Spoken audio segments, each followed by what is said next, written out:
What do you think about when you hear skin barrier? Well, I think about all this stuff that we come into contact with, the soaps, the detergents, the chemicals and hand sanitizers, and our skin barrier is what separates our bodies from all that stuff. I agree. It's so true that people think of this skin barrier as a mythical creature, but it's just basically healthy skin is what will create a barrier. Now, you can have healthy barrier, middle, kind of sort of unhealthy, and some very damaged barriers. So take it through for one of our customers or patients what a good, medium, and bad barrier is.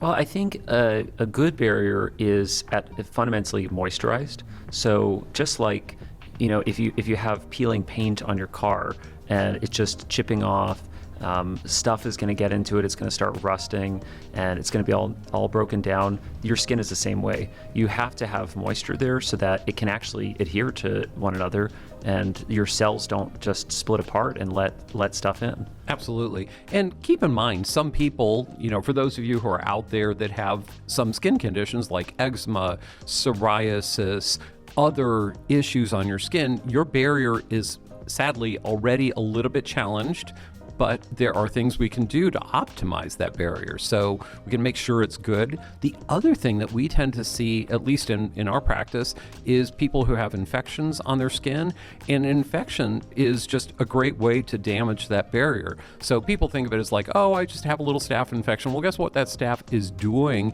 It's denuding the skin. It's causing the skin to have problems. So interestingly enough, I did a clinical skin trial for a company that was coming out with an antibacterial for the skin.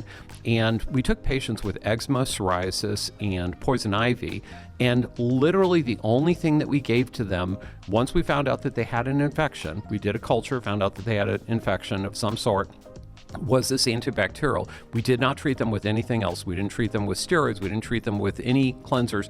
And the antibacterial cleared it up just by doing that. So there are two ways that you can have a change in your skin barrier. One, you take an antibacterial, you get rid of any bacterial infection, and you clear it up, and that often takes things like eczema, psoriasis, and clears it up wonderfully. Or you can take the other route where you take a topical steroid, you heal the skin that way, and the antibacterial may or may not be necessary, and once your skin is healed, it has the ability to fight off that infection.